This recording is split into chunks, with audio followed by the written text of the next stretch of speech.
This video now. Okay, gentlemen of the jury, we were just woken up this morning to receive the news that the Fulani herdsmen that probably is going on through every corner of the country as a rumor or perhaps a hype news. I want to tell you that this is for real. My name is Magnus Oraka. I live in Jos.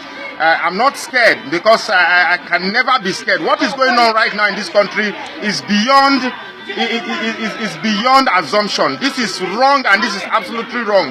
We woke up this morning to receive the gory news of Fulani herdsmen who attacked a nearby community. They are coming close. This is war declared on Nigeria. This is war declared on Christians.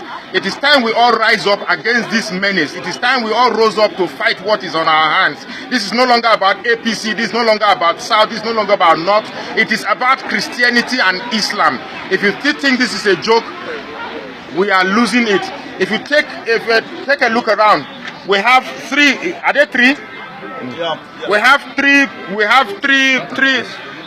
three victims. Wait, bring it here. Yeah. We have three victims right now, but because it's a private hospital, they said we can't go in to record them. You can see people here. Some of them are relations. Some of them are relations of the people that are shot.